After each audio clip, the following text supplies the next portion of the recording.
ang mga insect day atong mga fisher fox gipang tiruan, gipang pusil, gipang ano.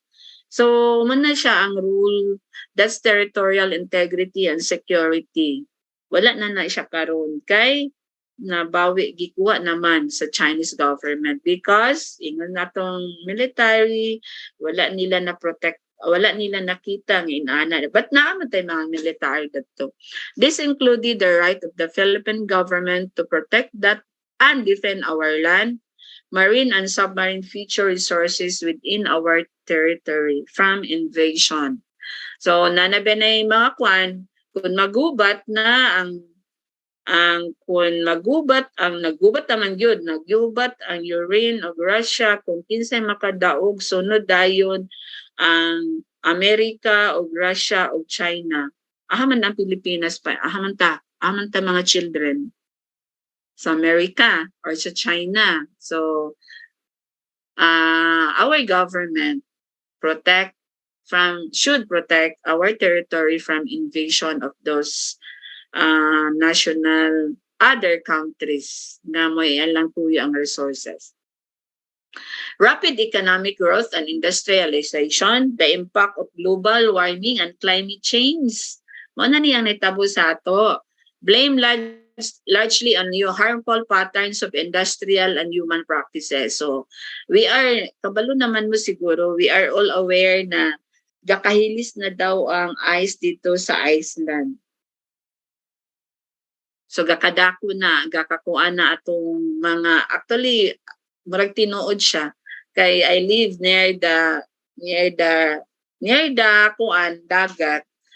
Ang dagat sa una ko, layo pa sa among balay karon, na sa among tugaran. Dako na ang dagat. Maximize the rewards of its natural resources while at the same time conserving and protecting these finite sources for the sake of the future generation. So what will be the generation? What will happen to the future if our resources are wala na, atong environment dili na protected, wala na yung mga forest, na climate change, unsa na may tabo sa future or wala na future. I have seen unsa man to nga channel nga mangkuan na daw ta in the next many years pa, pero ang earth kay maguba na daw ang earth dito din ta sa Mars. Dito daw ta sa Mars paingon. Mang bakwita to the planet Mars. So ato na tanawon basig boy pataan na nga mga panahon. Okay. Cultural cohesiveness, national unity. We stand as one Filipino. Filipinos must continue to embrace the values and the belief systems, the moral and ethical standards and traditions of cultural heritage. The government must continue to fully harness these attributes and value systems in order to strengthen the Filipino family, promote national harmony, and keep the spirit of patriotism and national pride. Are you proud? Are you proud to be a Filipino? Are you a Filipino? A Sherman, a Moro, an IP? So, Moro, IP, Bisaya, Tagalog, we are one people. We are one people and we are Filipino. So, cultural cohesiveness. We stand as one. We work as one and we fight as one. Filipino. Moral and spiritual consensus, wisdom and righteousness of the national vision. It presupposes the people's trust and confidence in the government's commitment and capability to lead the nation towards this desired national vision. Actually, we have Pilipinas 2040 na atay mga goal ang Philippines. So, dili lang nako ma-discuss karon but our country has one goal, 2040. So, di lang karon. Trust and confidence inspires and motivates the citizens to get involved, to participate vigorously in the implementation of government programs that promote peace and development.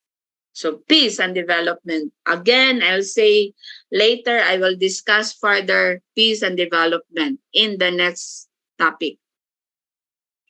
Philippines is committed to the promotion of global peace, development, and humanitarianism. The security of the state is best enhanced through the pursuit of amity and cooperation of all nations and partnership with like-minded countries and strategic partners. Gabalik-balikon man yun na siya kini bitaw mga students, guys, children. Sa time ni President Duterte and other presidents as well, we are a member of the United Nations. United Nations. So that is one purpose to have a partnership with other countries so that kung panangitan simpa ko lang naigubat, dili kaayo na mo assist sa ato not only on war but in peace and security as well. But during the time of Duterte, question siya, ngano makig-amigo ta sa China? Nga katong pagbawi sa China sa atong Kalayaan Island, nganong gipasagdan ni President Duterte? Kabalo ba mo unsay di lang ko sure if this the kung makig-away ta sa China, do we have the capacity and capability to be at war with China? Naaba. So that's the reason ang strategy ni President Duterte was to befriend China. Dayon, in a subtle way or in a democratic way, istoryahon nga ibalik na sa among Kalayaan Island. Kay gibaligya of one of the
in the Recording in Northeast and progress. Southeast Asia, unsettled Sabah issue, China-Taiwan conflict.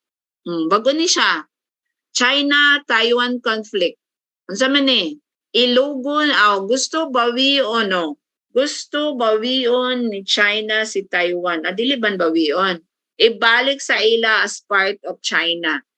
Kay ila man na si Taiwan, part of China. Pero dili naman musugod si China because based nakadungog ko sa interview during one katong the time nga si China nagpabuto sa airspace sa Taiwan. Si Taiwan was gihimo ni China na cover nila. Dayon nag-ana na si Taiwan but pinabayaan si Taiwan. They did not help Taiwan fight for that enemy. So si Taiwan naka-stand alone.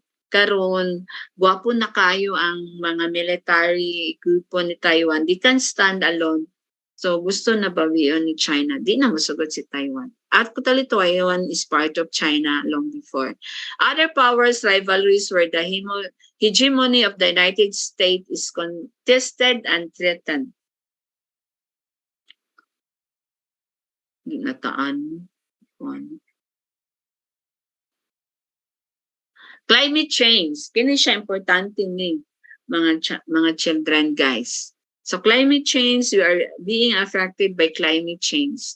The rising global temperature has already impacted the climate threshold of the Earth. So katong naikuan ganyan, bakwit na ta, mato na ta sa Mars. The possibility of more El Nino weather episodes will also increase. Change in climate variability increases the risk of armed conflict and certain circumstances. So kini atong disgutan unsa man ni unsay relevance sa ana ma'am?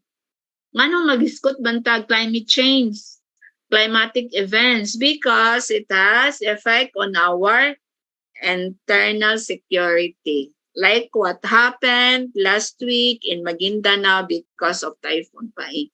So are we secure environmentally, sa climate, secure ba ta? So we will discuss this because we are to provide solutions in these issues and concerns. Okay, 5 channels to which climate change could affect security. Akong pangutana, naradan ang tubag. Threat to the well-being of the most vulnerable communities. Kung naay climate change. Impact to economic development. Second order effect of unsuccessful adaptation in the form of uncoordinated coping or survival of a number of sovereign states. Number 4, threat posed by climate change to the viability and even survival of a number of sovereign states. So tanaw na ang picture availability or access to natural resource and the resultant computation and possible territorial dispute between countries. So those are the 5 channels through which climate change will affect our national security.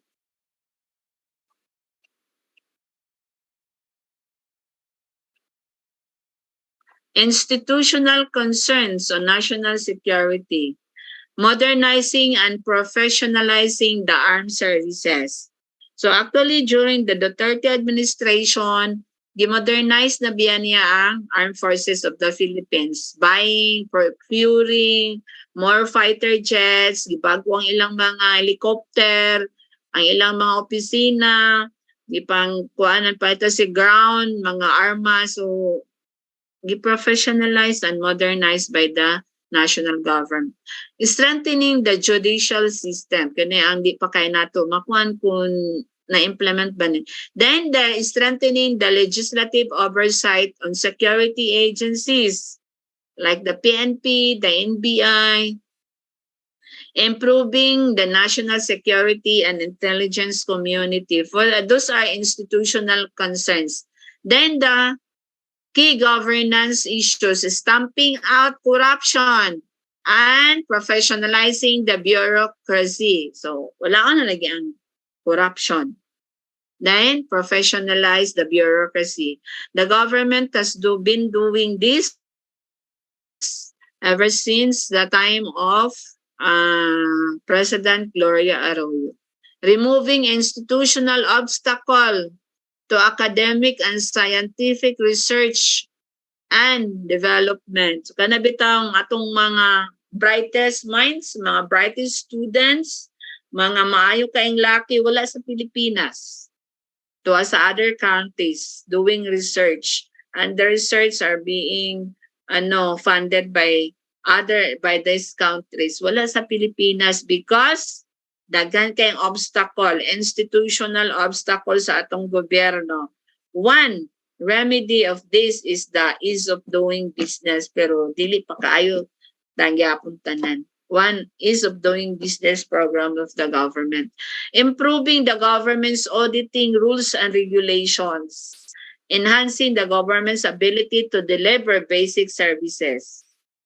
And finally, that ends my presentation. Dili na nato ikuan ang That ends my presentation on national security. Mr. Host, that ends my presentation. I-play na lang. Thank you so much for that wonderful presentation, Engineer Marisia C. Naybe. And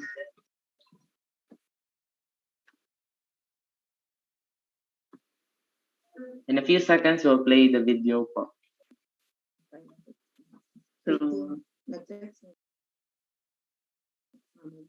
No, nakitaas mo kaya.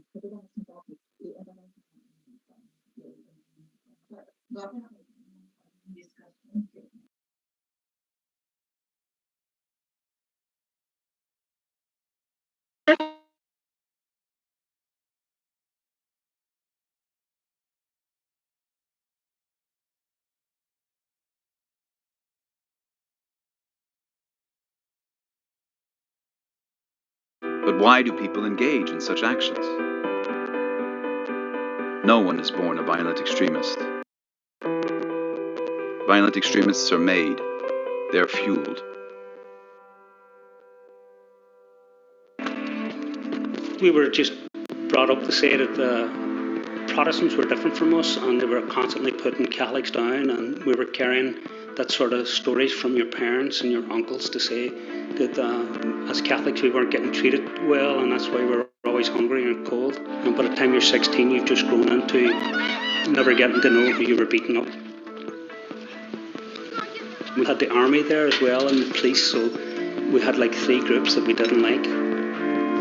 They were all fighting for Queen and country, and we're there fighting just to get our rights, whatever it was.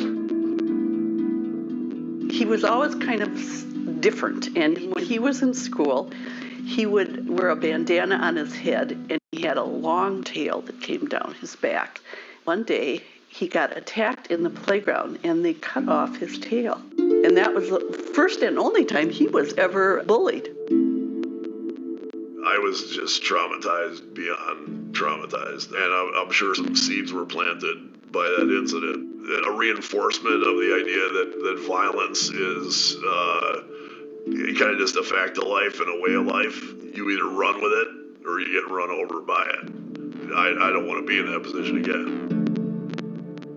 If I look at the reasons behind me joining this particular radical group, I was unable to think for myself because of the way I was controlled as a child. This is probably my way of wanting to be controlled again, right? I couldn't think for myself. I had to be the follower. I needed a leader. I needed someone to be in control. There is no single pathway for radicalization or speed at which it happens. It is a combination of socioeconomic, psychological, and institutional factors that lead to violent extremism. Push factors drive individuals to violent extremism, such as marginalization, inequality, discrimination, the feeling of being persecuted. poor education, denial of rights, and other grievances. Pull factors attract individuals to violent extremism, such as well-organized violent extremist groups that provide services, revenue, and employment. They also claim to offer a place to belong and a supportive environment. Contextual factors provide a breeding ground for violent extremist groups, such as fragile states, the lack of rule of law, corruption, and criminality. Security is often the first step to curbing violent extremism, but it is not a long-term solution. We need prevention to tackle the roots of violent extremism, and education is key to prevention. It can redress inequalities that fuel violent extremism, and it helps learners to make informed decisions and engage responsibly. Action is needed at all levels of education to develop an effective prevention strategy. We need inclusion for students to develop a sense of belonging and respect for diversity. Resilience to build students' capacities to overcome hardships and challenges. We need safety and well-being in schools so all learners feel safe and supported. Procedures to appropriately respond to the needs of persons at risk. And finally, partnerships are needed between education institutions and the community at large for effective and comprehensive interventions. As educators, we have a key role to play to prevent violent extremism. Let us not miss this opportunity to make a difference.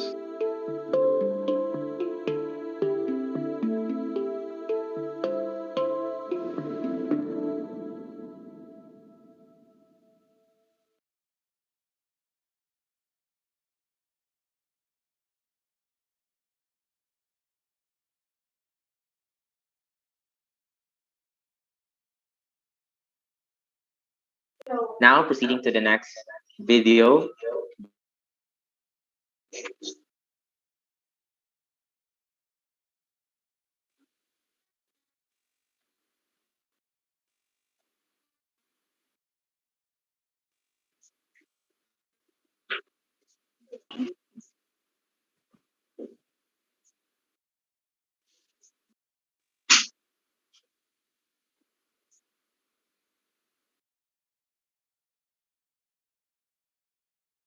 Let us all wait for a moment, guys, because nagka-technical problems.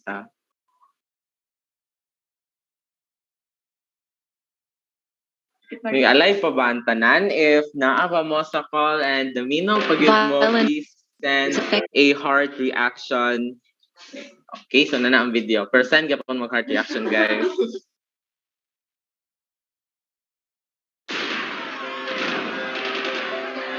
Violent extremism is affecting all regions of the world.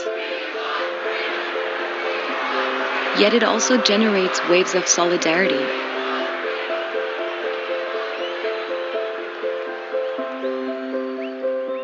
But what next?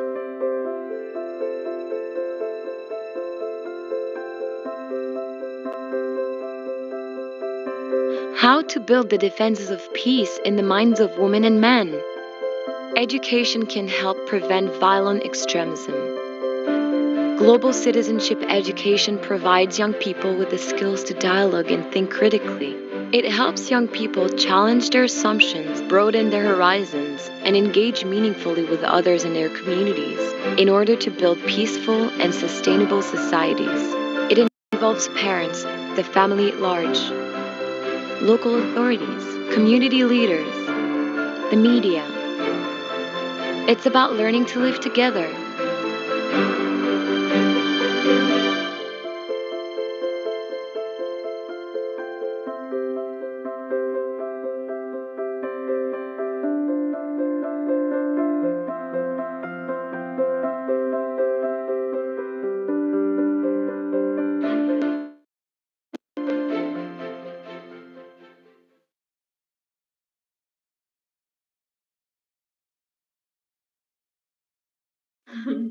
So now, guys, that we are done watching the video, the floor is now open for questions about the first topic, national security. Let me call on again Engineer Marisia Naybe to answer the questions. You can raise your virtual hands to be noticed or send your questions in the chat box.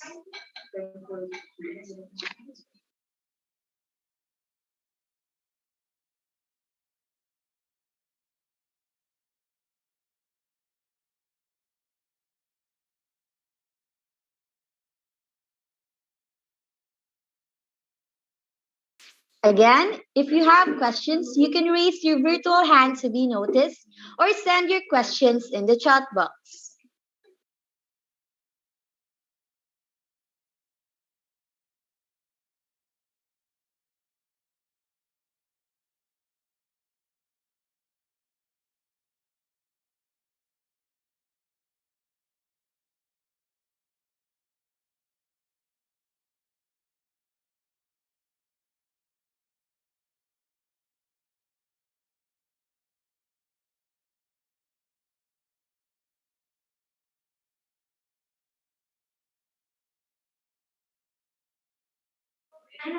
Yes, Miss Emma Gumahad. Excuse me po, Engineer Marisia C. Naybe. One student have a question po.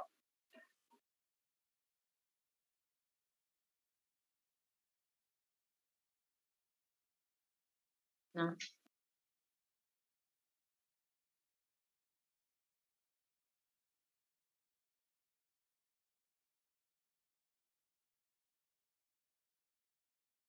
No. Yes, that question. Yes, ma'am. Miss Emma Gumahad, can you turn on your camera? Turn on your camera and microphone. microphone.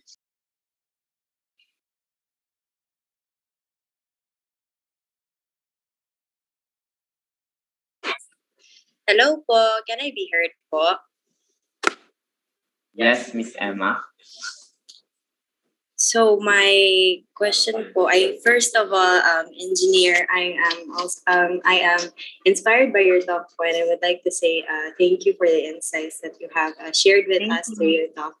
And my question po is, as a student or as like part of the youth in the society, what are specific ways that I can contribute po to national security?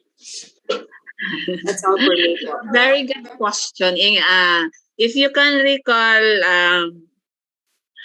I said earlier kung gusto ni Ma'am Bitaw, malo na I will discuss I will discuss later or some other time what is the role of the youth in nation building. Actually, you have a big role in nation building. First, participate in government activities. Pinakauna gani, being a student is being a student, being a good student, a good child, a good kid to your parents, a good student is one way of your contribution to nation building, because later makagraduate na mo and you have all the values, the attitude and the character of a good person, you will be you will not be attracted to bad activities. You have values, so mangita mo maing trabaho, makatrabaho na mo, you participated in contributing to economy of sa atong ekonomiya, sa imong community itself. The smallest unit of kuan is imong pamilya, being a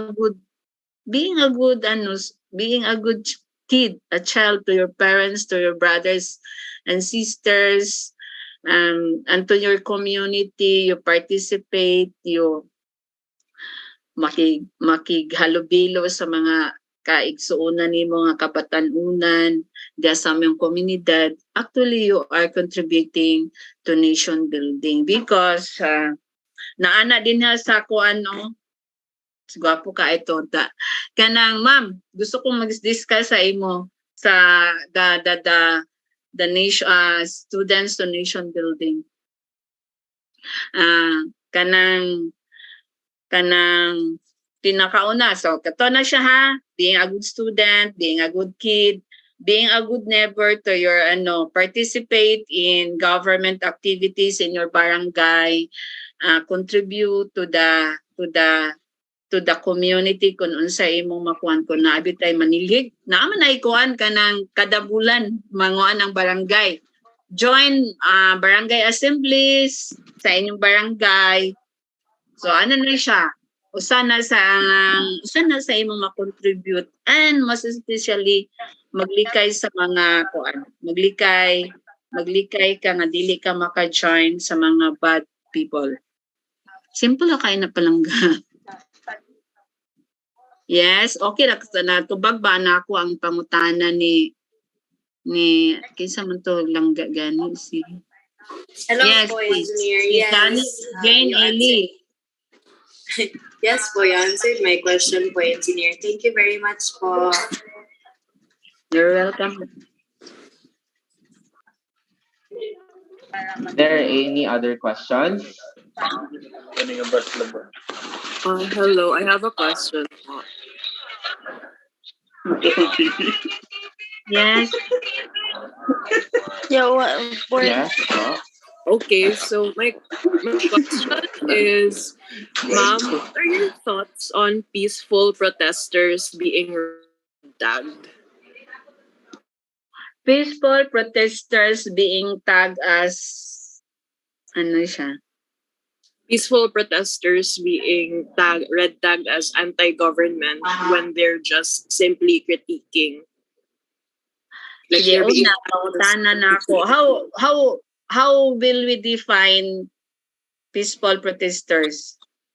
So I would define peaceful protesters as those taking part in rallies and they're voicing out their opinions. They're not necessarily saying government ibagsak, but they're giving very salient points as to why the government is vulnerable in different ways.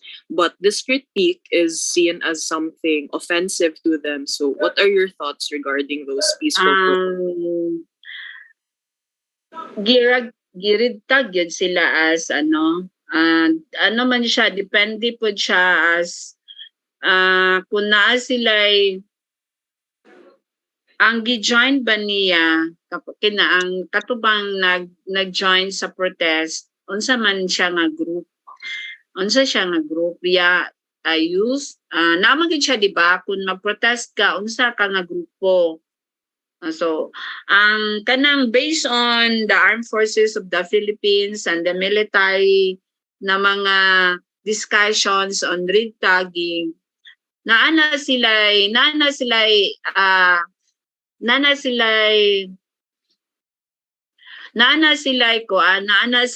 intelligence gathering na before nila i-red tag ang mga grupo. So kung if you are joining a peaceful protest, dili man necessarily nga na-red tag na siya. Ang kanang ilang gipang red tag, na sila yung mga intelligence gathering, nganong ma-red tag na sila.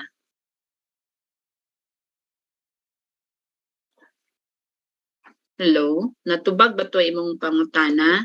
Nga so my answer is not necessarily nga ang mga protesters are kanang mga nagprotesta are tag na nga mga groups, because the government the military and the police magridtag lang na sila kung na sila yung mga evidence based on intelligence gathering. Okay, ma'am. Thank you for your thoughts. Yes, you're welcome. Miss Christine Ladao, what is your question po?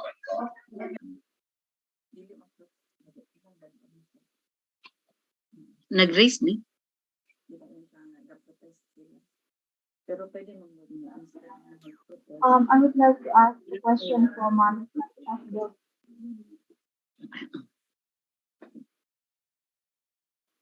Napay question? Yes, ma'am. Can I be heard, ma'am? Yes. Go ahead, Langga. Okay, so if I would like to ask, ma'am, if the national security faces a threat, so what Ay, madungog imong kuan lang. Ini imong boses or imong audio? Under what circumstances would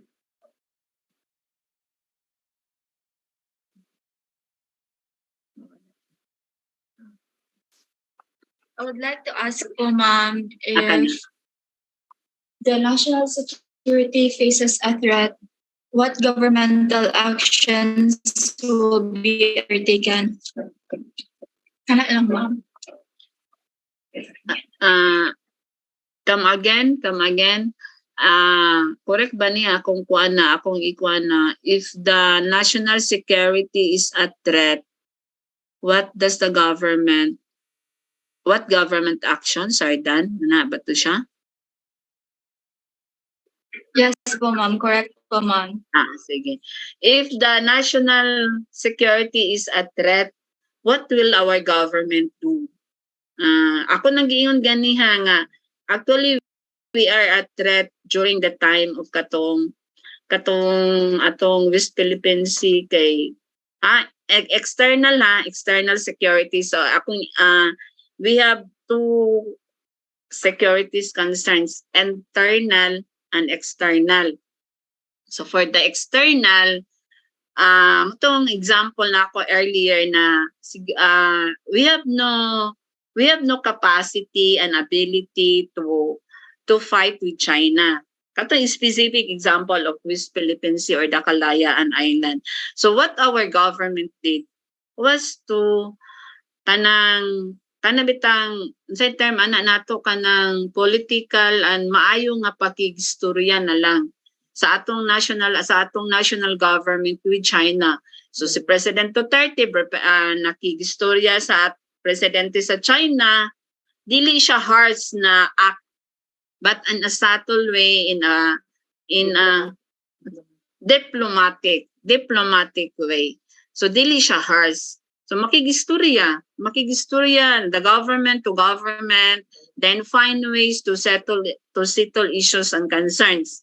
On the internal security, internal meaning we have our atong New People's Army, the more katong Abu Sayyaf. So ang atong government action was to not to again diplomatic gyapon. Labi na gyud karon the current program of the government for the. So please take note that as I said earlier, usa na atong term sa ila Abu Sayyaf, Moro Liber katang mga MILF, mga NPA, usa na ang term na gigamit sa government. CTGs, communist terrorist groups na sila. So ang atong gobyerno karon is having sa time ni Duterte it started naman yapon sa previous presidents, but during the time of President Duterte siya kanang ang impact ba kusog kaayo. So plus siya, we have the term LCAC and local communist armed conflict. Ako nang i-discuss later in my next topic. And local communist armed conflict. Ang gihimo sa gobyerno atong gi-entice ang mga CTGs or the communist terrorist groups na mo-surrender na sa government and join the government. So mag-surrender sila, tagaan sila og benepisyo, i-train sila, tagaan sila livelihood to be able to them to again live a peaceful life and be mainstream in society. So naanay siya current, and DILG is one agency nga nag-implement niya for the internal security na actually daghan ang gihimo sa government nga mga programa para mabalik sila sa sabakan sa balaod.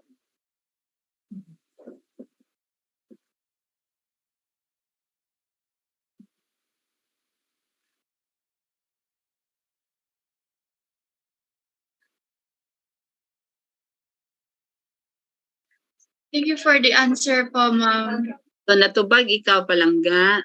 Oo, ma'am. Sige, thank you. Thank you, ma'am. You're welcome. Okay, everyone. That is our last question for this topic. We will have a 3-minute short break, and after that one, please come back at 10:55 a.m. Thank you so much.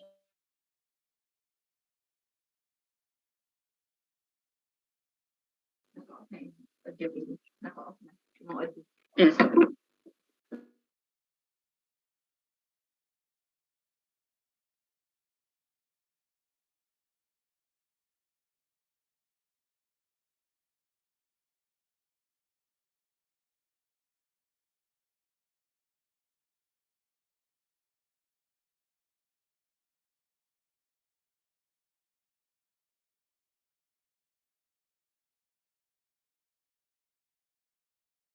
Kahit na magtampo, hindi lalayo.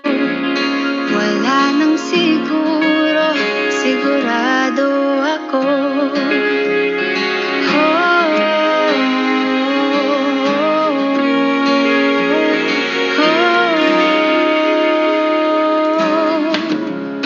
Aaminin kong ako'y kabado. Baka kasi damdamin ko'y masaktan mo. Pero gusto ko nang maniwala sa'yo na hindi mo bibitawan ang pangako mo. Kahit na magtago, hindi tatakbo. Pagkat alam kong hahanapin ka ng puso ko. Kahit na magtampo, hindi lalayo. Wala nang siguro. Siguro hindi lahat naniniwala. Pero sigurado tayo sa ating dalawa. Siguro sa ngayon di pa tayo handa. Pero sigurado tayong dalawa'y para sa isa't isa. Kahit na magtago, hindi tatakbo.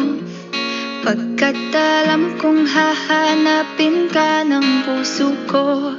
Kahit na magtampo, hindi lalayo. Wala nang siguro. Kahit na magtago, hindi tatakbo.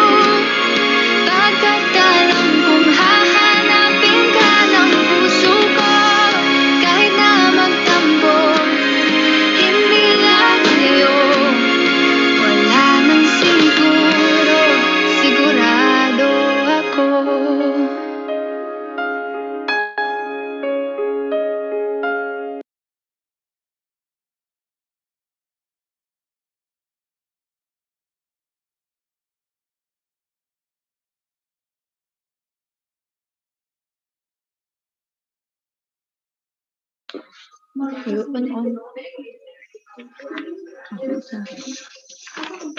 All right, the 3-minute break is now over.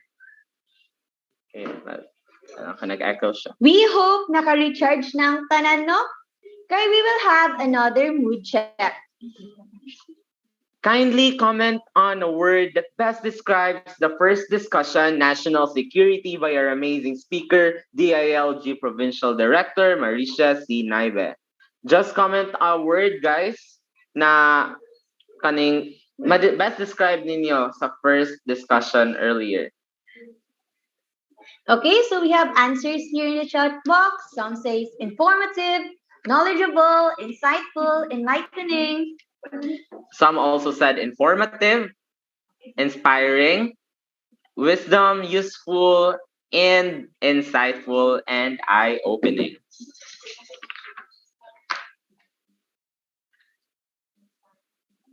Now that we are done with our mood check, let's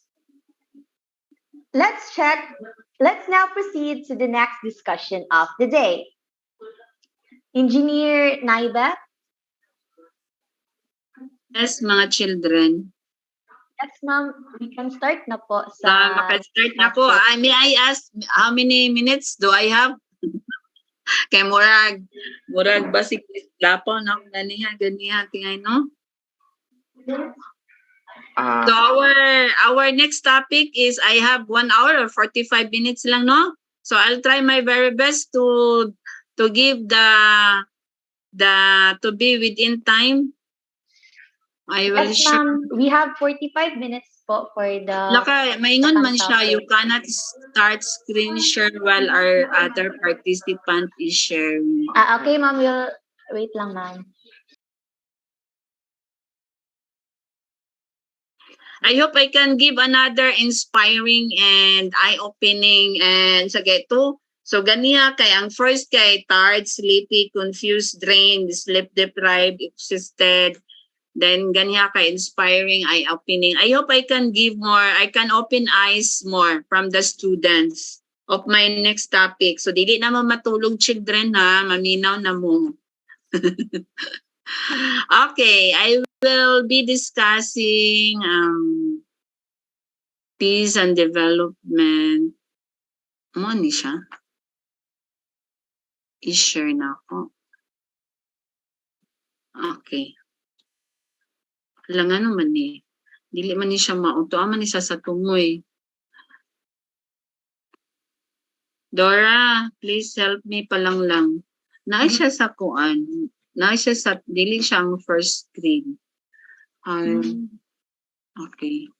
Yang anong gamay siya? Pwede di atong Sir. ayaw sa siya i-share. Stop sharing. No. Pili na. Okay na. Isa, haram. Kadyot lang ha, mga guys. Nga na siya. Stop sharing sa kasi. Dala. Okay na? Okay na?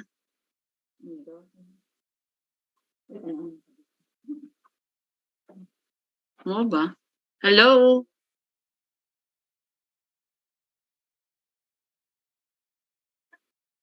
Hello, am I heard? Hello, ma'am. Yes po, Yes, ma'am. Sige, let's start na. I hope the children are now not sleepy, not confused. Okay, let's discuss about peace and development in Mindanao. So, the objective of our discussion my God. Excuse me, children. My battery is running out now.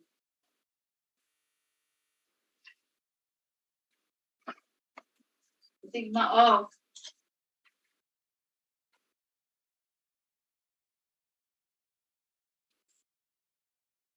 Oh my God.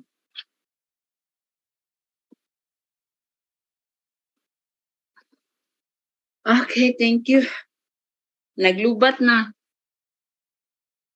So, our objective is to define peace in the context of Mindanao and its history. But I will be modifying this based on kanang mas naay may dapat matunan. Classify the effects of peace according to economic, political, cultural, and environmental situation, not only in Mindanao, but in the whole country. And appraise your community service in building peace in Mindanao. So there will be some modifications along this area to further give you some insights and thoughts on what the government is doing to be able to achieve peace, not only in Mindanao, but the country as well. Okay? So we will define peace under the Office of the Presidential Advisor on the Peace Process. An environment, peace is an environment where conflicts are managed well. Individuals and communities are able to fully develop their potentials and attain progress and freely exercise their rights with due regard for the rights of others while being equally mindful of their responsibilities. Peace is an environment where conflict are managed well. So, and each and every one of us are at being peace with each other. Okay? Muna siya ang definition sa peace. Or am I... Isa, murag dili ni mo.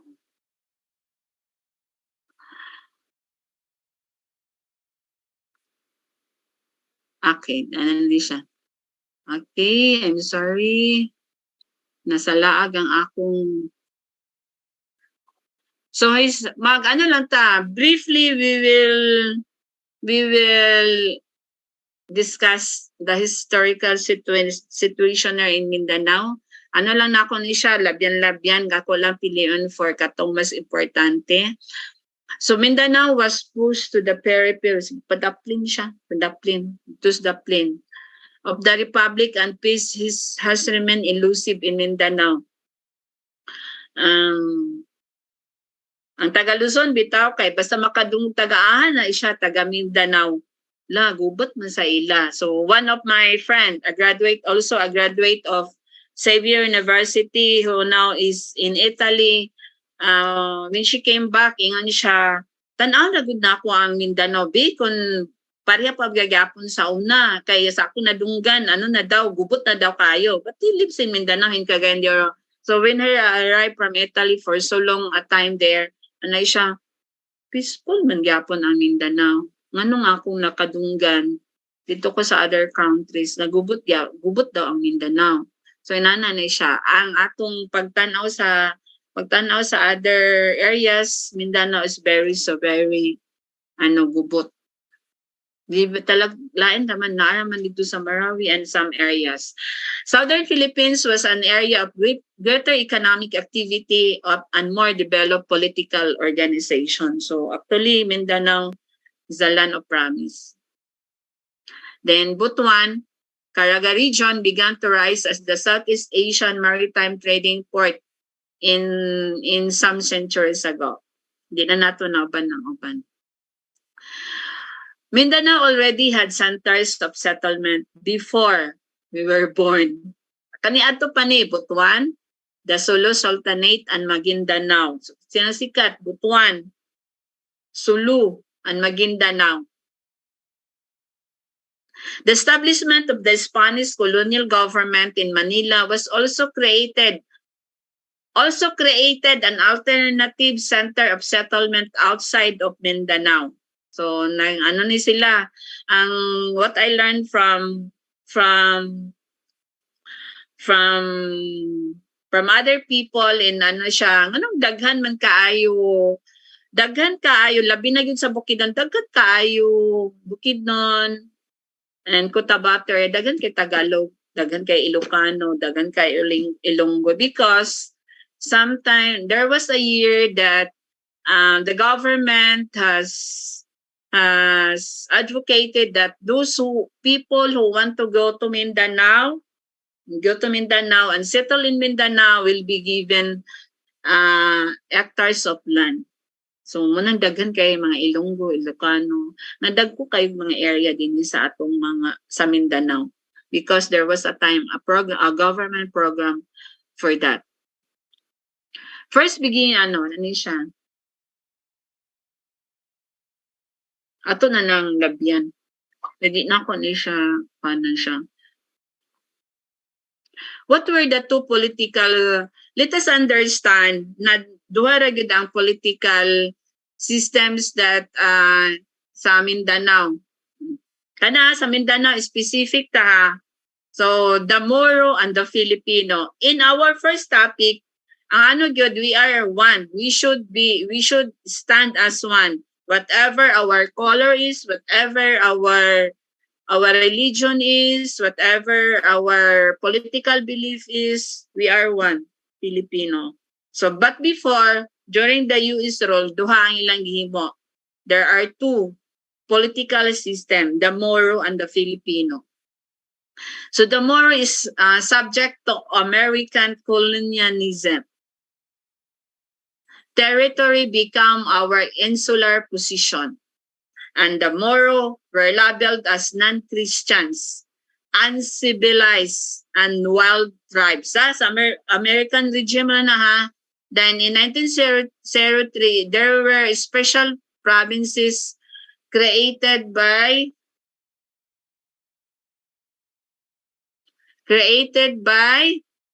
the U.S. rule, the Moro province for the Moros and the Agusan for the Lumad to facilitate their Filipinization. Naba na siya. Mahimong Filipino ang Lumad in the Philippines. He is a Filipino already.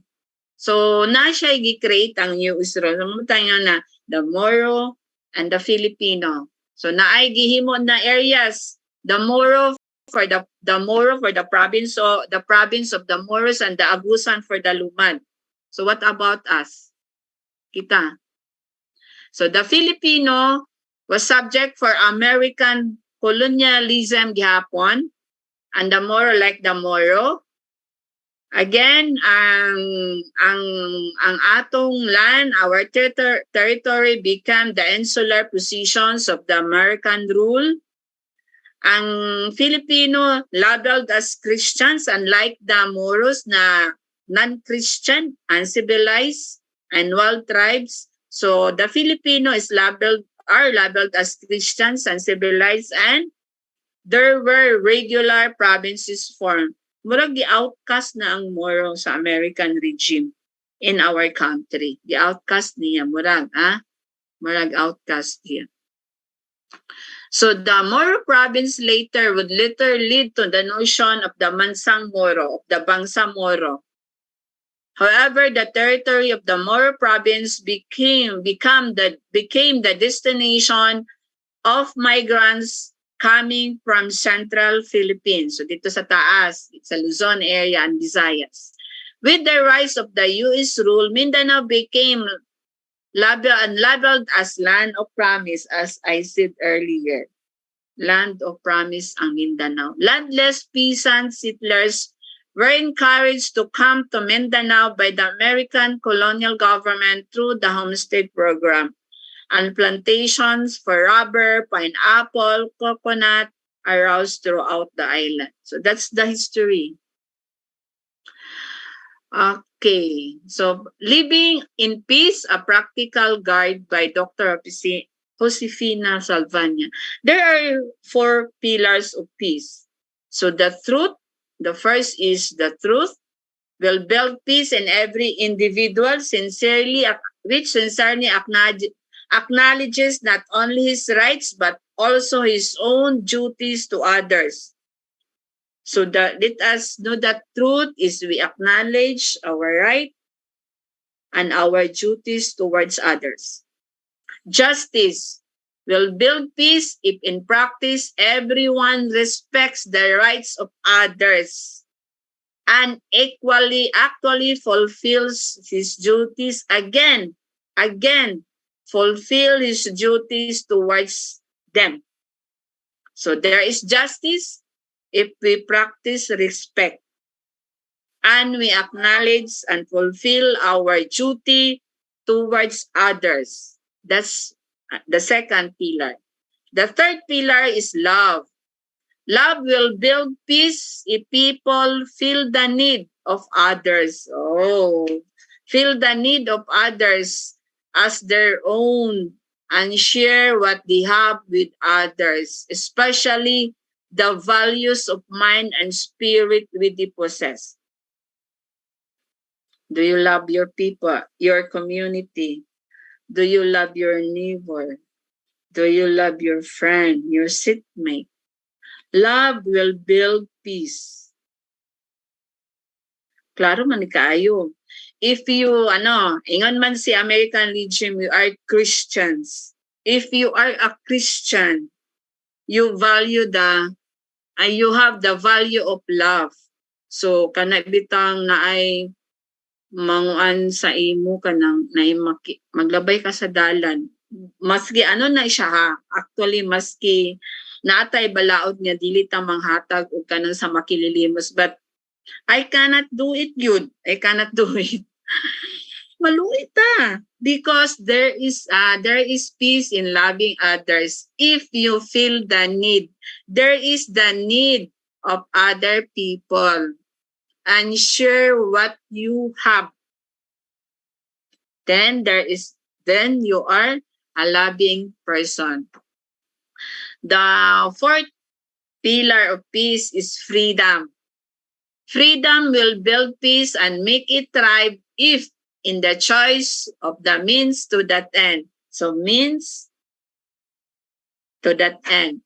People act according to reason and assume responsibility of their action. So kanang bitaw na kay buhaton dayon mayon day kala kun sayop di day mo ang konon dan magkagubot ang atong kalibutan. So that the four pillars, so truth, justice, love, and freedom.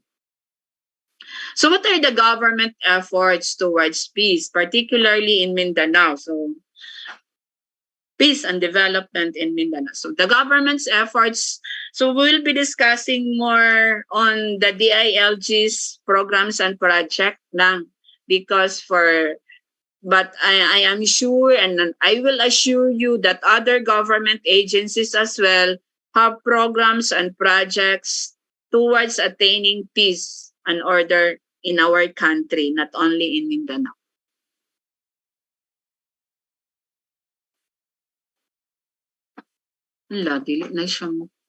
What happened?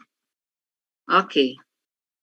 So first, let's in 2001, the government issued Executive Order Number 3, Series of 2001, which is defining policy and administrative structure for government's comprehensive peace efforts.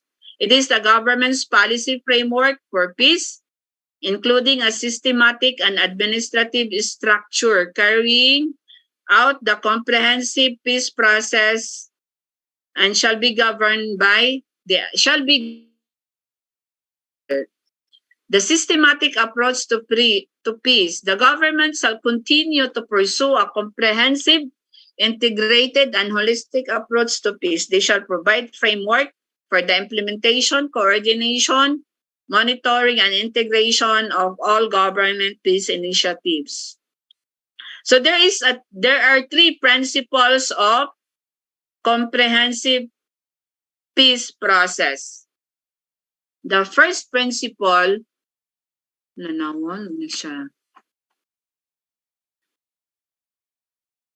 what happened? The first principle,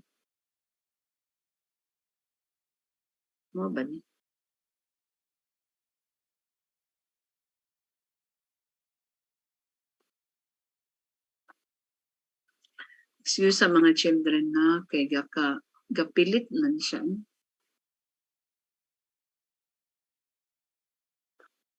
Excuse me.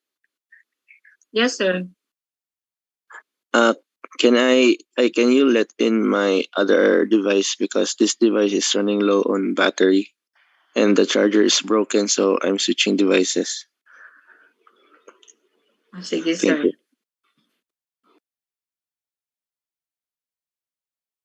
So mag-stop sa ko ha for a while.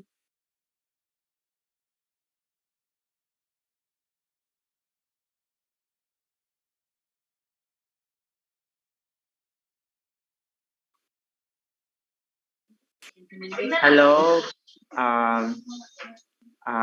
Unfortunately, we can't let in other students in the lobby because the cutoff time is already done. So if wala mo naka-enter sa session, sa next session na mo guys, afternoon po. Thank you so much. So Mr. Host, palangga, magpadayon ako? Oh yes po, you can proceed po, ma'am. Sige. So the three principles of the comprehensive process. First is the comprehensive peace process should be community-based. Let's take should be community-based, reflecting the sentiments, values, and principles important to the Filipino. Thus, it shall be defined not by the government alone, nor by the different contending groups, but by Filipinos as one community. And we are doing that in the DILG. Si Miyusi, your facilitator, knows this. You know this because in our project, which I will be discussing later, we will not allow na kami, si DILG, si munisipyo, si mayor, si kapitan ang magbuot kung ano sa proyekto para sa iyang barangay. But it's the people in the barangay. Through community consultation. So please take note of that. That's the first principle. Should be community-based. So you see, makadya siguro na minaw doy. A comprehensive peace process aims to forge a new social compact of a just, equitable, humane, and pluralistic society. It seeks to establish a genuinely pluralistic society where all individuals and groups are free to engage in a peaceful competition for predominance of their political programs without fear, through the exercise of rights and liberties guaranteed by the Constitution. So just comprehensive peace process, so is a just, equitable, humane, and pluralistic society. So all are equal. All are equal and must be respected. The third principle of a comprehensive peace process, it seeks a principled and peaceful resolution to the internal armed conflict with neither blame nor surrender, but with dignity of all concerned. Okay, katulo. Principle and peaceful resolution to the internal armed conflict. That's the reason why one of the program of the government during the Duterte presidency was the LCAC. Again, I will discuss this, kaganahan kay kung ano mag-discuss sa inyo mga children. Peaceful resolution. Dili arm, dili gubat, but sit down and talk and surrender, and the government will provide you the corresponding benefits para mubalik ka mo sa sabakan, sa balaod, and live peacefully in your community. So let's again, should be, again, atong reviewon, should be community-based. Number 2, should be just, equitable, humane, and pluralistic. And 3, peaceful resolution. Manay kwan ha, definition na. Okay. So, money siya dayon ang breakdown. So, the 6 paths to peace, katut principle. So, ang kini mga dalan, the road to peace and development. Number 1, pursuit of social, economic, and political reforms. This component involves the vigorous implementation of various policies, reforms, programs, and projects aim at addressing the root cause of internal armed conflict and social unrest. So, ganiya katong sa national security, ato datong gidiscuss, there are 2 types of security, external and internal. This moment, we are discussing about the internal, meaning within the Philippines, within Mindanao, within Misamis Oriental, and within ourselves. Internal. So, pursuit of social, economic, and political reforms. So, the road, kini, muna yung pinakauna nga dalan paingon sa kalinaw, muna siya. Una, social, economic, and political reforms by of the government. The second, consensus building and empowerment for peace. Includes in continuing consultation both on national and local levels to build consensus for a peace agenda and process, and the mobilization and facilitation of the people's participation in the peace process. Actually, kinibitaw siya tanan. Ako, usara gyud ka programa sa gobyerno ang magtubag ani. But ato sa rin diskasan. The third, peaceful negotiated settlement with the different tribal groups. This component involves the conduct of face-to-face negotiation to reach peaceful settlement with the different tribal groups. So, himuon din nato ni sa gobyerno. Peace panel. Nananay siya. If you are so keen on watching TV, listening to radio stations, before and now, nani siya? Peace panel. Face-to-face negotiation with the armed group. The fourth, programs for reconciliation, reintegration into mainstream society and rehabilitation. O sorry to bagani music. Si SBDP, si LCAC, si ECLIP. So ako nang i-discuss later, my children.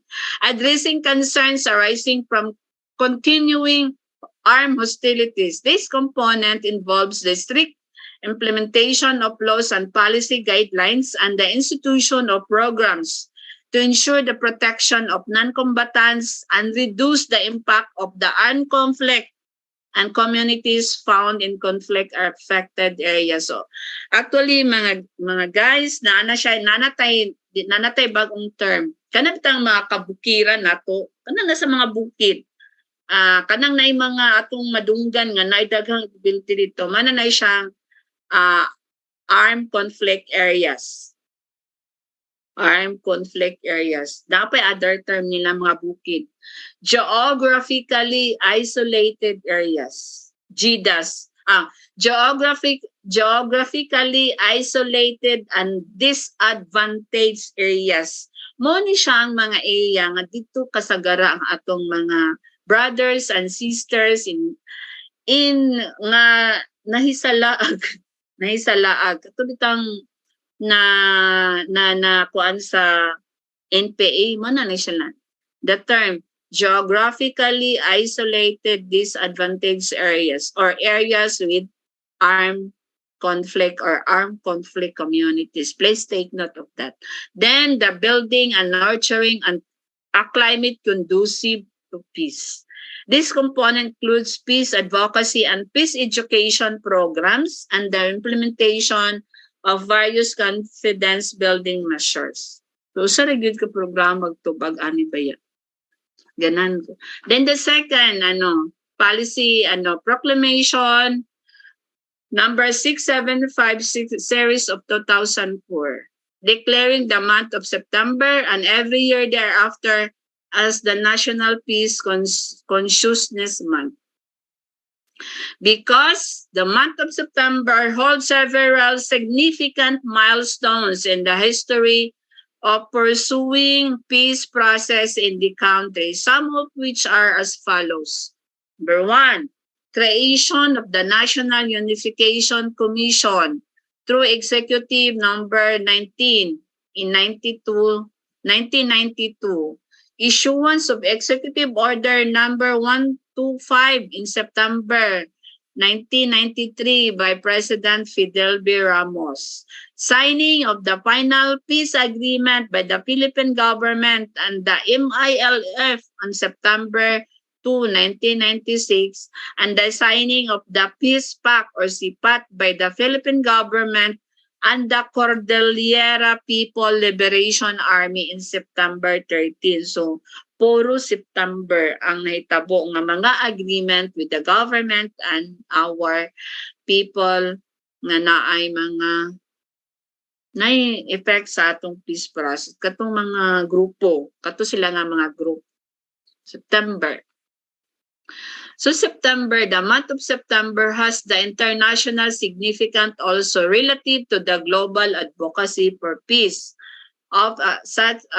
because of the activities such as the observance of the United Nations Day of Peace on September 21, the launching of the International Decade for a Culture of Peace and Nonviolence for the Children of the World of September 19, and the commemoration of December 11, 2001 terrorist bombing in the United States of America, katong gina-term as Twin Tower. So September 11, 2001. So ingon bitaw sila nga kun imo bitaw i-type sa sa kuan, i-type nimo sa laptop nimo September 2020 2001, imo dahil siya i-kuan bitag wingdings, makita nimo tanawa gani, sample gani. Unsay makita ninyo? I-type lang September 11, 2001. I-kuan din ninyo, i-change din niyo ang font into wingdings na may makita. Secret, ako ay nakabalod. Ambot lang ko nadumduman pa ka to na ako. Basta na ako nang gityan, akong gikuan. All concerned government agencies and instrumentalities, including local government units. So, local government unit, akong giingon na, upat ka level, barangay, munisipyo, syudad, probinsya. And government-owned and controlled corporations, as well as members of the private sector and civil society groups, are hereby enjoined and encouraged to initiate and participate in relevant and meaningful activities in the celebration of National Peace Consciousness Month to instill greater consciousness and understanding among the Filipino of the comprehensive peace process and the culture of peace. Question bitaw ganiya ni Palangga nga, unsay mahimo sa usa ka estudyante na maka-contribute sa peace agenda? So, kini understanding. Something. Like, why does it look so bad? It's because my handwriting.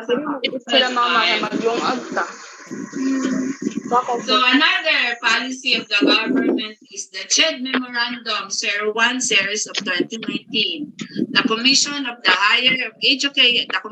Higher Education, CHED approved the offering of peace studies education into relevant higher education curricula, contributing to attaining a just and lasting peace in the country, leading to sustainable development. So that's the third.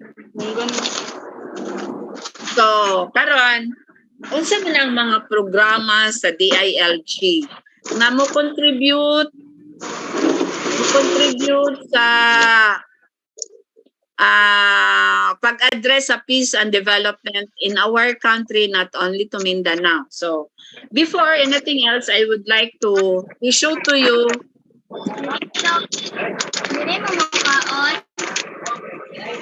Mr. Rose and Miss Rose na alagiga sa bagsaba. Maglungag ni. Na maglungag na daw pila.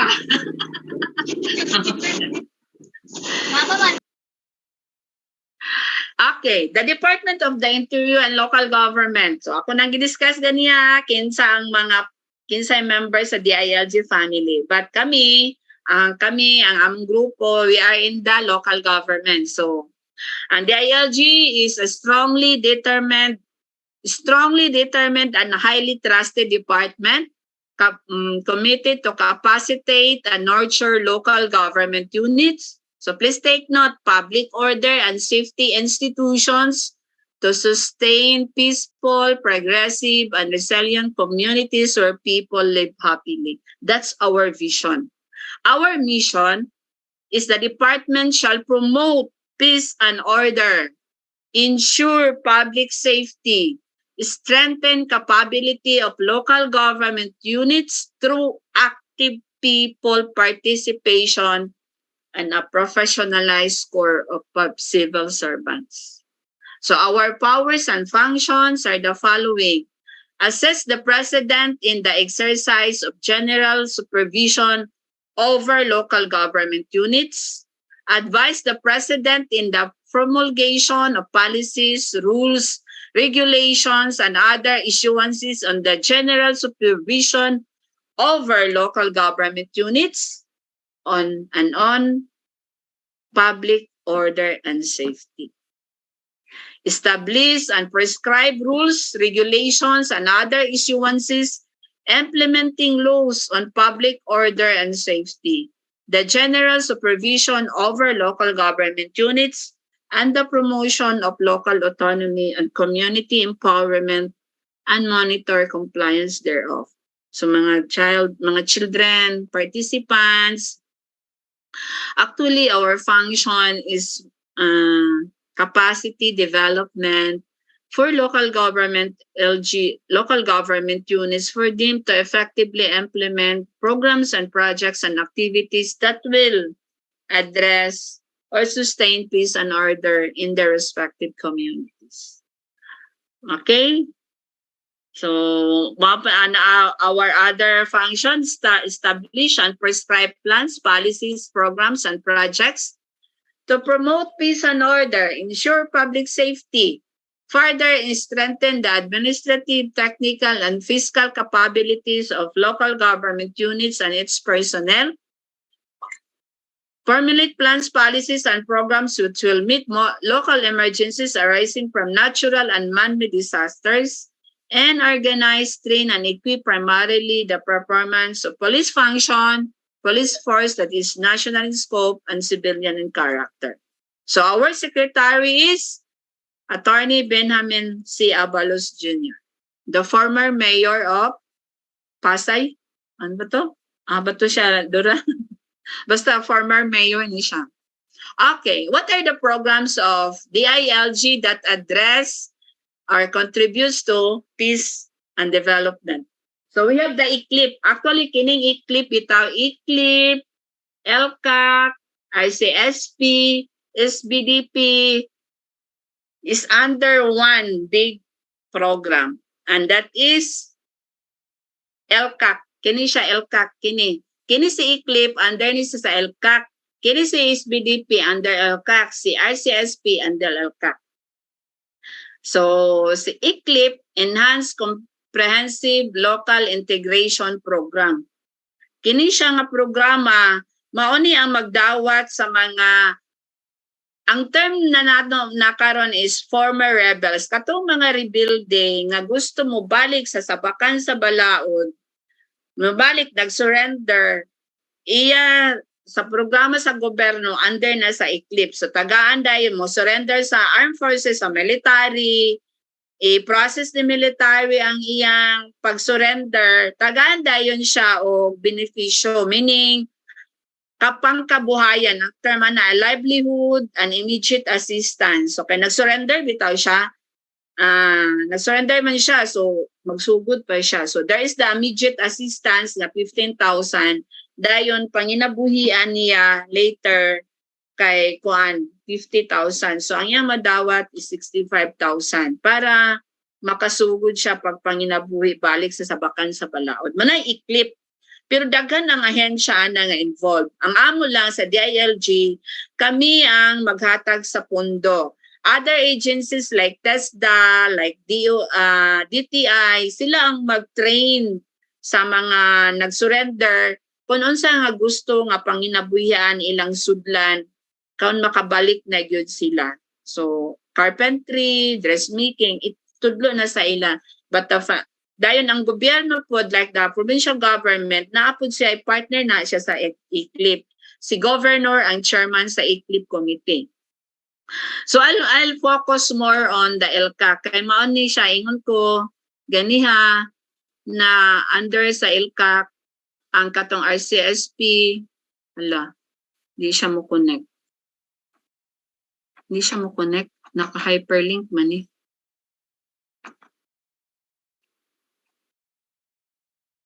Oh my gosh. Where am I?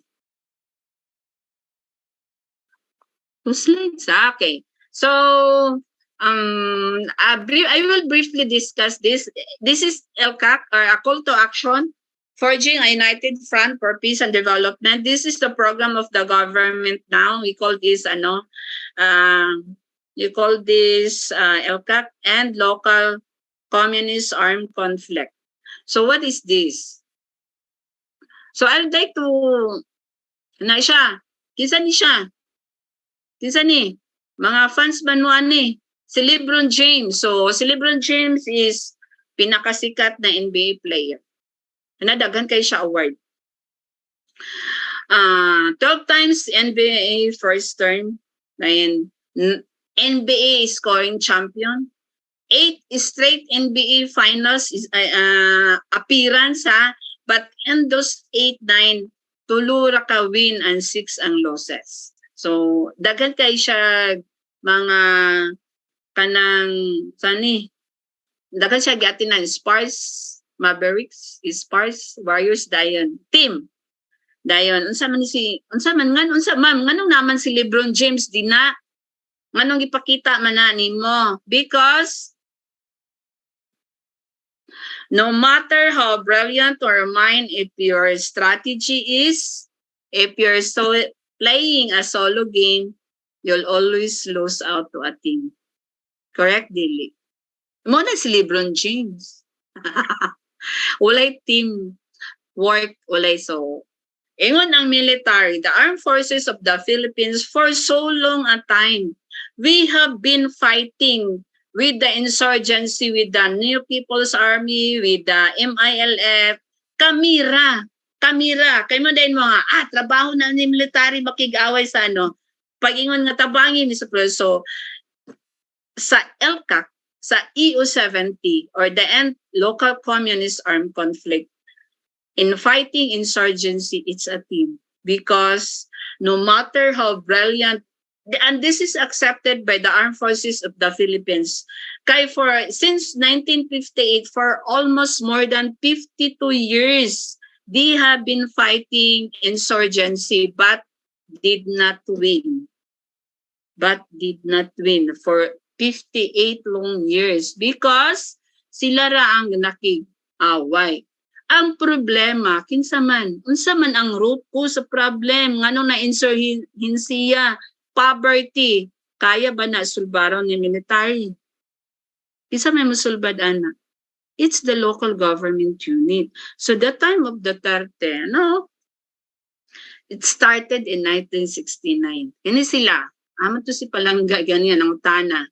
Derek Tag, Nagabela, Dabayan muna, andan. Kinmani sila. Sa una, kinirang usa, karon nadaghan na sila, ritag. Daghan na sila, Partido Komunista ng Pilipinas ba? Since 1969. Because nag-exist na sila. Because only one. The government is fragmented ang iyang efforts. Ano siya? Ang reason. Fragmented efforts of the government, the dismissiveness on the insurgency issue, myriad of positions, different corruption at different levels of government. Mani siya at the top. Pag-ingon nga, kisab na insurgency, trabaho, military ra na. Lain-lain pag yun ang kwan. Na efforts the government, na efforts dito, na efforts na dili siya as a team. So, unsa man ang hitabo? There is a shadow government. Kung mag-discuss ang military, gwapo kayo sila paminan because may inay silang tanawan ninyo kung unsay nahimo sa inyong gobyerno dito sa GDAS. Katong GDAS, geographically isolated disadvantaged areas. Naabay gobyerno nga nag-anhin ninyo din naawala. Ngayon din ang community wala gyud because fragmented. Pero kami nag-anhin din So, shadow government. That's why, na sila swift justice, nagkadako ang ilang membership, then napagid sila international support. Gikan sa gawas na pondo. Kay mangayo ba na sila pondo then that there is the militia and the speedy delivery of service. Ingon gani ang military in one of the discussion. Kanahato bitang kunay kalamidad, di ba manghatag taog mga podpak, sana hatag distribute. Pero sa sa shadow government, inana daw ilang style. Kami gamay rami kwarta, pero naami nakita usara ni kakilo ang among ihatag pero from our heart. So ang government manghatag ra dito na kay ID, pila ka book ID Mana na siya. So mo na the explanation. Next. So si President Duterte issued EU Executive Order number 70 in 2018. The whole of nation approach is institutionalized as a government policy for the attainment of inclusive and sustainable peace. Towards this end, the government shall prioritize and harmonize the delivery of basic services, and social development packages in conflict-affected areas and vulnerable communities. Facilitate societal inclusivity, and ensure active participation of all sectors of society in the pursuit of the country's peace agenda. Tanan na tamo trabaho, dili lang si military mo ay ipasabot ni President Duterte. Okay, muna na siya. So it was signed last December 4.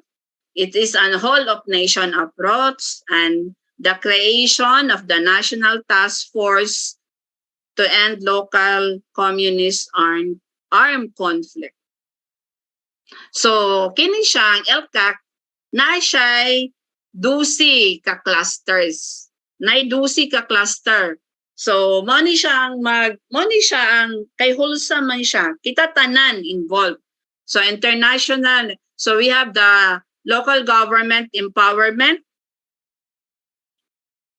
the basic services, then the localized peace engagement. Kini silang blue up morning si DILG ang galid ani.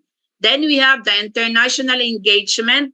Kung makakita mo nga katong during sa time ang mga IPs gipaadto sa US, gipa-talk about their experiences on insurgency, how they fight against rebels, livelihood and poverty alleviation, si DSWD ani, ICLIP and amnesty program, si DILG and other government agencies, the legal cooperation, kung ang mga rebelde na ay mga kaso, nagrebelde sila kay nasila mga kaso, si legal cooperation ang mag-help sa ila. Infrastructure and resource management, si DPWS ang lead. Situational awareness and knowledge management, si NICA, National Coordinating Intelligence Agency ang in charge. Si Strategic Communication, si PIA. Peace and Development, si Military and Sectoral Unification, Capacity Building and Empowerment na si DILG diyan. So these are the 12 clusters nga under sa LCAC. Okay. So, muna siya ang struktura. So, we have our president. So, karon si, President Marcos. Then, we have the national government, the local government units, and the community. So, please take note na sa community karon. Sa una, si military ra yun. So, karon nasa national government which ensures the concerted efforts and the synergy of all the programs towards peace and development, conducts law of enforcement operation, si local government units, meaning si barangay, si munisipyo, si syudad, si probinsya, upholds the principles of good local governance, good governance, promptly deliver the basic services to the people in need, particularly katong sa GDAS, and sustain peace and development efforts. Si community, unsa man ang role, kaniadto dili siya gakakitaan. Pero atong gidiscuss ganiya, the three principles, the participation of the community na. So elevate issues and concerns to the LGU, to the community, to the LGU. Provide feedback on the performance of the LGUs and the local chief executives. Participate in decision-making at the local level. Si community, that's the reason why sa programa sa DILG, mag-conduct may community consultation. All present are allowed to talk and share their ideas and should participate. And build a solid front against the CTGs, the communist terrorist group. Build a solid front. Solid front, meaning makigbatok sa mga city. Dili maghadlok-hadlok. So, and we have observed that some of the barangays are actually doing it nowadays. So kini sila walaon na siya because of EU70 or the LCAC. Walaon nato na sila.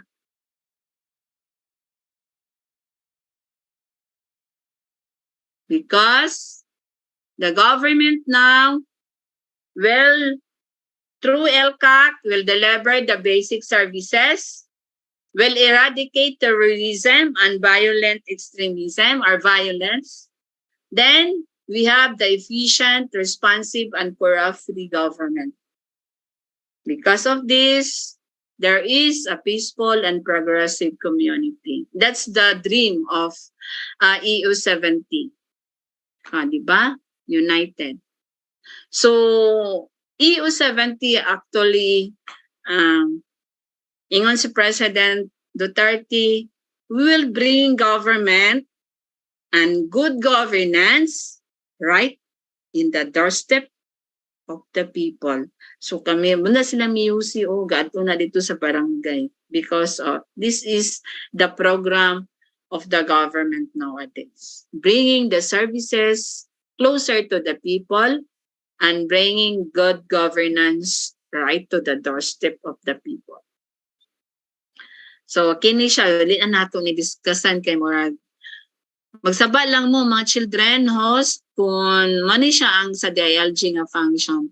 So kini siya, do not be afraid. Ako man ni secretary sa una, si Secretary Eduardo Anyo and the President, ingon sila, do not be afraid. Today you have the opportunity to do even something bigger and better for the country and our people. Thank you. And my last, di na ko magkuhan sa SBDP ay another program di ay sa government is the PAPS planning. So kini importante ni siya because all barangays, provinces, cities, and municipalities maghimo gyud ani nga plano. Kining PAPS ang meaning ana Peace and Order and Public Safety Plan. In fact, by December dapat makasabit na sila sa DILG sa ilang plano to address peace and order in these respective areas of concern. So, muna kuan.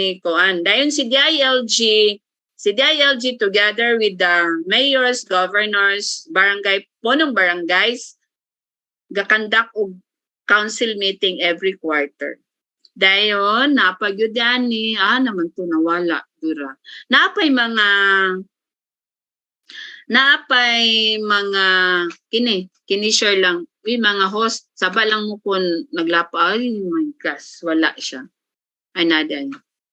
Muna yung mga programa, kini siya, muna yung mga projects sa gi-implement sa mga munisipyo, kini ang municipality. Muna yung mga project, nga gi-identify sa community nga kini nga mga project kinahanglan namo para kami magmalambuon sa among community. This barangays na we have barangays, kini nga mga barangay, mga conflict affected areas, meaning naa kaniadto mga rebelde sa ilang area pero na-clear na sila, na-clear na. So dapat masustain dili na magbalik pag rebelde aron malinaw og hapsay na ilang pamuyo, gihatagan sila o panahon sa gobyerno nga ilang ipadungog sa gobyerno sa ilang mga panginahanglanon. So mao ni sila naa sila project.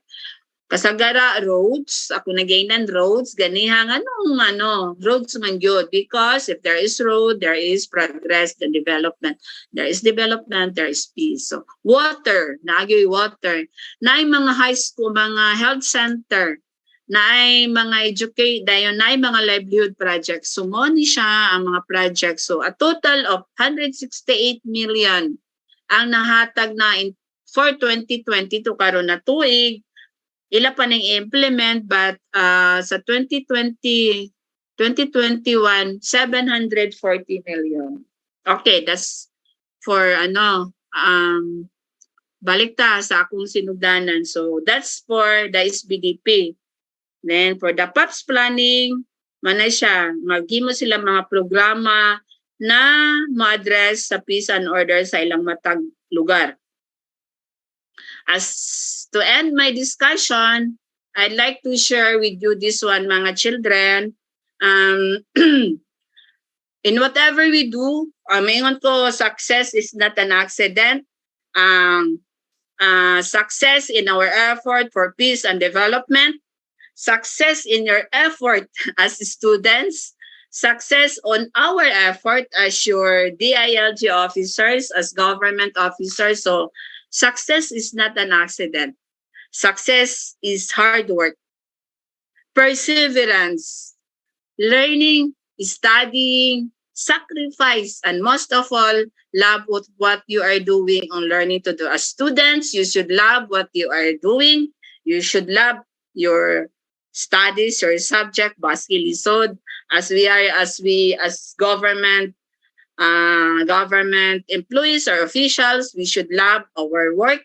We should do our best, and we should learn to do so many things to be able to provide what is needed and kayo to be able to succeed as students to graduate. Kami, ang inyong mga teacher, kami nga mga empleyado to succeed in our mandate to provide better services to our people. That's my first. And mayong ugto kanatong tanan ug daghang salamat. That ends my presentation.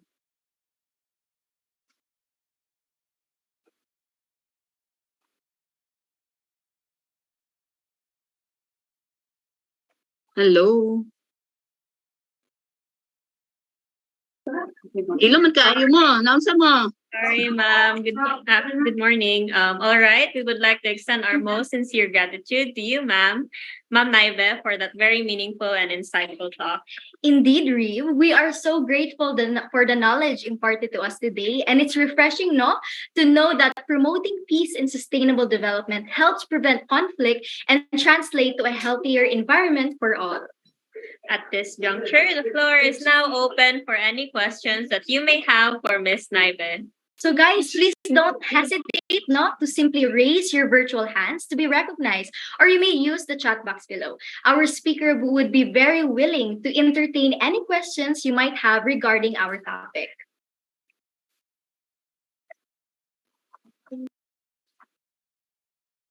The sabtan, kay kunoy mga tanan sabtan, it's either nay nakasabot or nay nakasabot or nangatulog mo. Hinga na ba sila ganyan? Katulgon sila. All right. So, dear participants, don't feel shy to ask your questions. Ayaw mo kaulaw kay. Yes, ma'am. We are seizing this opportunity, to ask questions to our esteemed guest speaker. If ever you don't have any questions, clarifications, if you have any, would also be accepted. All right. Maybe we'll wait for a couple of seconds or minutes, because maybe you are still formulating your meaningful questions.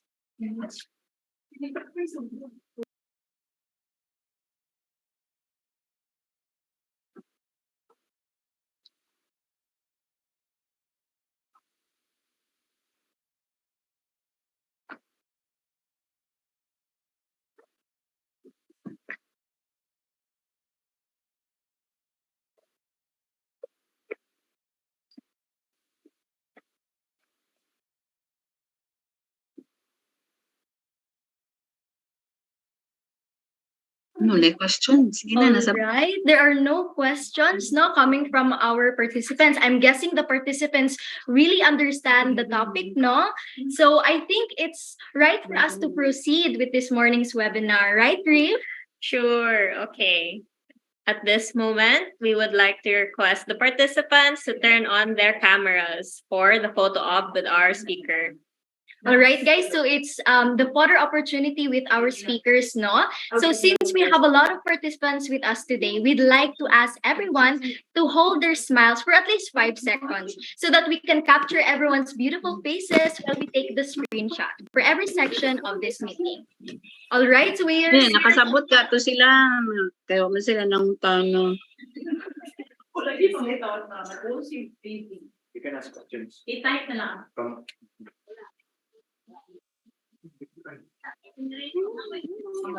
All right, so we are seeing the beautiful faces of our dear participants, no? I'm seeing faces of Sean, Ashley, as well as Eliana, no? So thank you so much, no, for opening your cams. Please keep it on for the duration of our photo opportunity.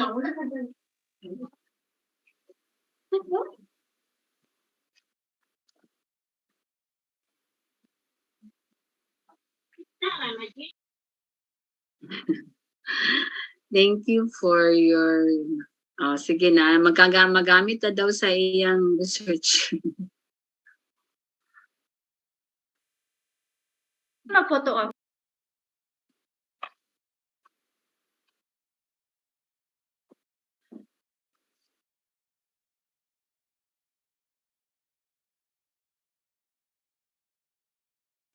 All right, dear participants, we are still encountering a technical issue. No, please give us a couple of seconds to figure this out. Just keep your beautiful faces, no?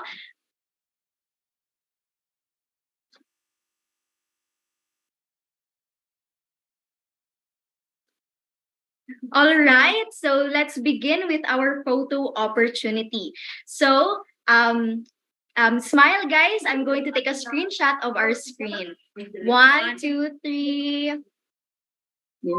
Please keep holding your smiles while we go to the next view. For the next screen, okay. All right, so the next screen. 1, 2, 3. All right, thank you. So, and the next slide again. So, 1, 2, 3.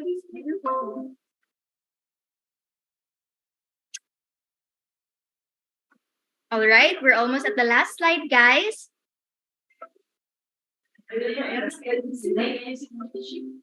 All right. So I'm so glad to be seeing your beautiful and handsome faces, no, especially to our guest speaker for that very meaningful talk. So thank you for the photo opportunity, guys. You may now off your cameras, but you can keep it on if your internet connection permits you to do so.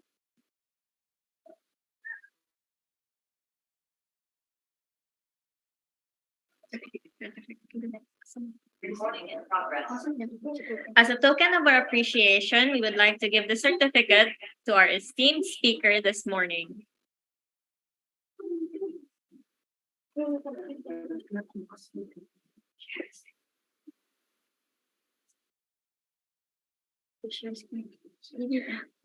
All right, so we are presenting the certificate of appreciation to Marisia's team, Naybe, for sharing her valuable time and expertise as resource speaker during the Panghisgod sa Maabot, Pag-ugmad sa Kauswagan sa Mindanao, a webinar on natural security and peace and development in Mindanao held on November 5, 2022 via Zoom. Signed by our NSTP Director,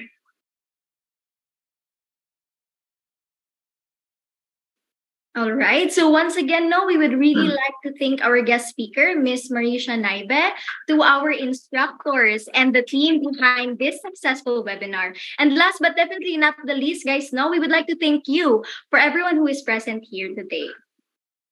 Thank you sa certificate. Thank you for inviting us, the DILG Misor.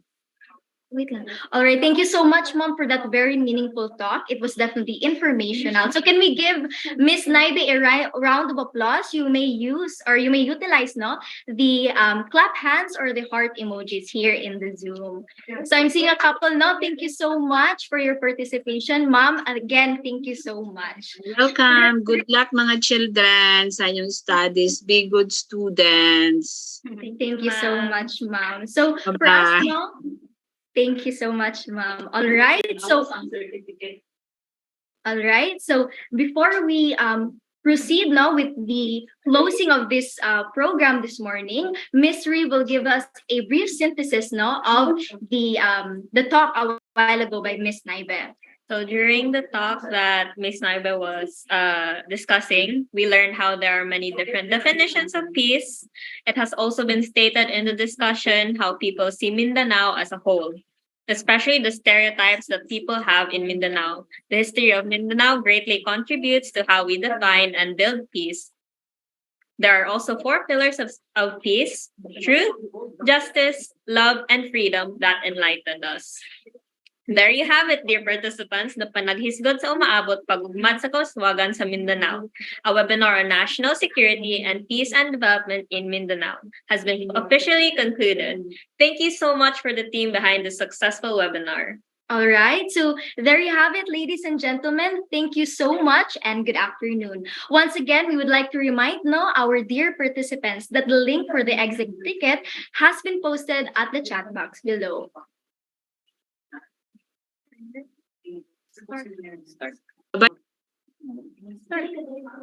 Bye, guys. We will before we formally end this, we will end the webinar with a prayer. Okay, everyone. May I request everyone to please put yourself in the holy presence of our Lord.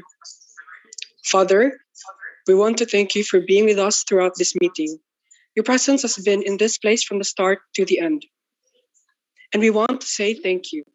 Lord, as we end this meeting, let us go out there and be salt and light.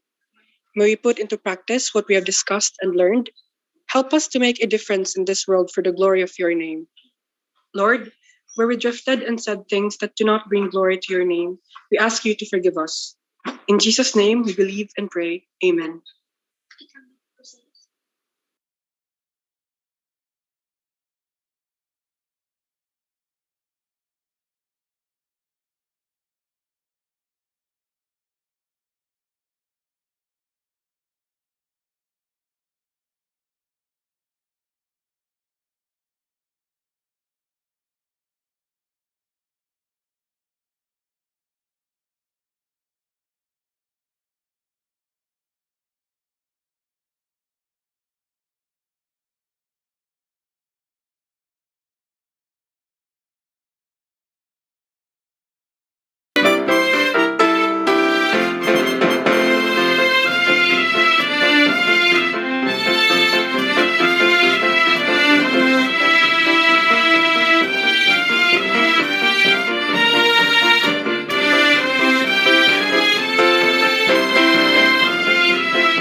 All right, dear participants, this is to officially conclude this morning's webinar of the national security. So in regards with the exit ticket, do not worry as we will be providing another evaluation link for you to fill up. So thank you so much for your participation, guys. Just wait for the evaluation form and you are free to leave this morning's Zoom meeting. Thank you.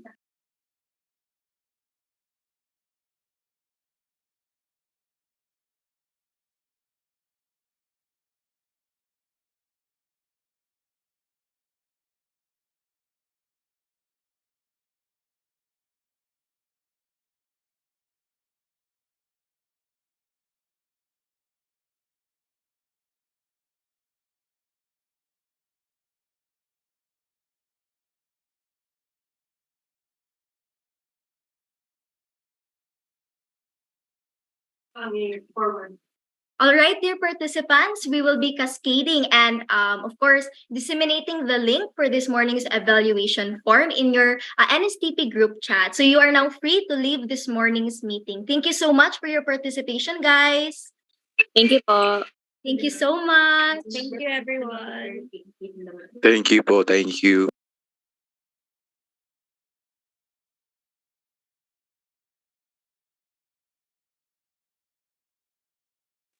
Thank you.